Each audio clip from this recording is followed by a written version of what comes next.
السلام علیکم ورحمۃ اللہ، بسم اللہ الرحمن الرحیم، الحمدللہ رب العالمین والصلاۃ والسلام علی رسول الامین۔ ایک سوال آیا ہے کہ بہن کی طرف سے سوال ہے، ان کا آڈیو میں کویشچن آیا تو میں ان کے پردے کی وجہ سے حیا کے تقاضوں کو سامنے رکھتے میں ان کا کویشچن پلے نہیں کروں گا، آپ کو زبانی سنا دیتا ہوں۔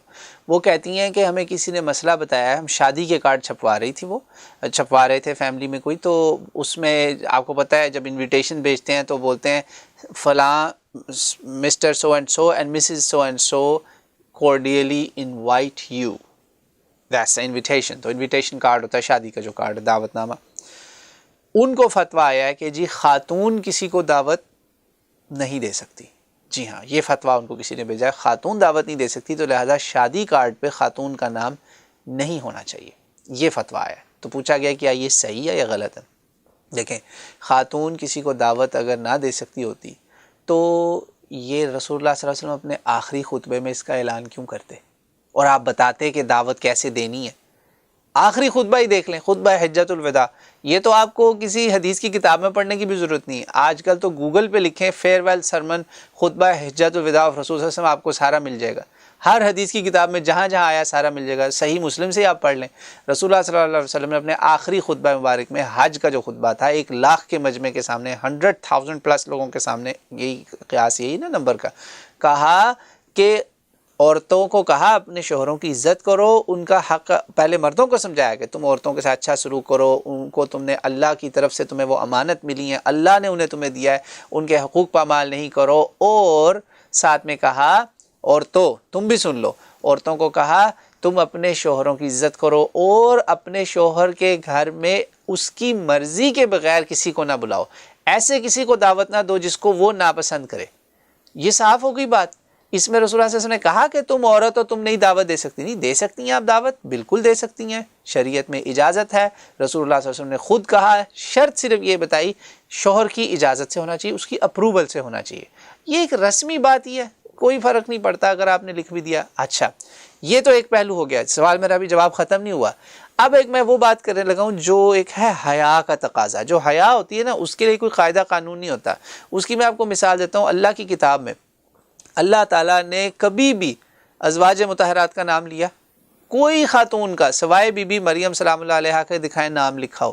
اس لیے جو ہمارا پرانا کلچر تھا نا، جس کو اب ہم بیکورڈ سمجھتے ہیں، اب تو یہ ہے نا کہ میں ابھی آؤں، یہ پھاڑ دوں قمیض، جسم دکھا رہا ہوں، یہاں دو لڑکیاں ناچ رہی ہوں، یہ ماڈرن ہے، this is modern, very modern people, ہے نا، اور داڑھی رکھی ٹوپی پہنی ہے، بیکورڈ لوگ، یہ تو پرانے لوگ ہیں، دقیانوسی لوگ، ایسے ہی ہے نا۔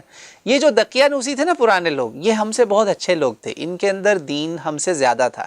اس کی میں آپ کو مثال دیتا ہوں، قرآن میں جیسے ہے نا خاتون کا نام نہیں لیا گیا، ازواج رسول، ازواج النبی یا نساء النبی، امہات ہیں ہماری، مائیں ہیں، نام نہیں ایک کا بھی لیا گیا۔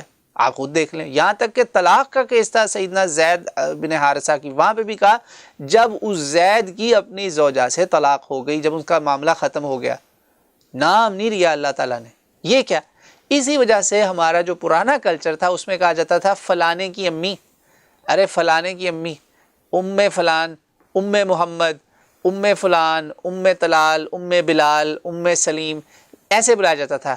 ارے اس کی اماں، آؤ بات تو سنو، اس طرح بلایا جاتا تھا، تو خواتین کے نام ہی لوگوں کو پتہ ہوتے تھے۔ اور اب یہ حال ہو گیا کہ دوست جو ہوتے ہیں وہ آپ کی بیگم کا نام لیتے ہیں، اور سنائیں اس کا کیا حال ہے، اس کو ہم ماڈرن کہتے ہیں۔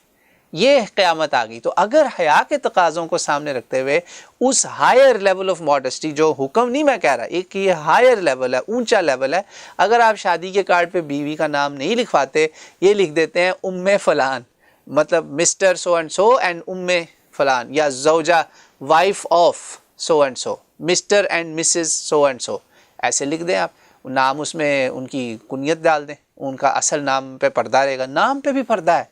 جو لوگ کہتے ہیں پردہ ہے ہی نہیں، اتار دو، سب پھینک دو، سارا کچھ کھول دو، ہمارے کام آسان ہو جائیں، یعنی کہ وہ ہمارے فائدے کی بات ہے، مردوں کے فائدے کی بات ہے، عورتوں کو سمجھ میں نہیں آتی۔ یہ بھیڑیے ہیں جو ہماری بہنوں بیٹیوں کو لوٹنا چاہتے ہیں، تو وہ کہتے ہیں کھولو سب، ہمارا کام آسان ہو۔ جو شریف آدمی ہے وہ کبھی نہیں کہے گا کہ اپنی بہن بیٹی کو گھر سے نکالو، کیونکہ اس کی بھی بہن بیٹی ہے۔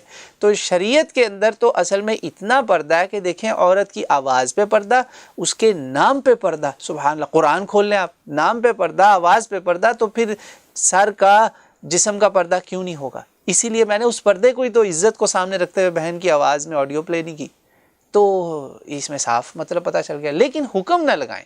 میں نے آپ کو بتا دیا کہ شریعت کا تقاضا اجازت بالکل ہے، حکم نہیں لگا سکتے آپ. ہاں اگر اپنی خوشی سے کوئی بیوی کا نام ایسے اس کو دیکھتے کہ مسٹر بلال اینڈ مسز فلانی، مسٹر اینڈ مسز بلال اس طرح لکھ دیں، اس میں خاتون کا نام بھی ساتھ آ گیا، کوئی اس میں ممانعت نہیں اور نام بھی پردے میں رہ گیا. Mr and Mrs Bilal Chaudhry, مثال دے رہا ہوں آپ کو. Mr and Mrs Noman, Mr and Mrs Hafiz Noman. میں نے خود ہم نے شادی کے کارڈ ایسے چھپوائے ہوئے، تو اس میں آپ مسٹر مسز بھی لکھ رہے ہیں، میاں بیوی دونوں کو عزت مل رہی ہے، نام بھی کی بھی تشہیر نہیں ہو رہی. ورنہ پھر آپ کو پتہ ہے لوگ آ کے جو میں نے آپ کو مثالیں دی ہیں کیسے پوچھتے ہیں بیویوں کا نام، ایسے پوچھتے ہیں کہ آپ سے زیادہ ان کو جانتے ہیں. نعوذ باللہ. اللہ تعالیٰ ہم سب کے دین ایمان اور ہماری عزتوں کی حفاظت فرمائے، شرم و حیا ہم میں قائم رکھے. جب تک یہ قائم ہے آپ دیکھیں ہمارے گھر، ہمارے معاشرے، ان میں مضبوطی رہے گی، میاں بیوی کا ایک دوسرے پر ٹرسٹ اور اعتماد بھی رہے گا.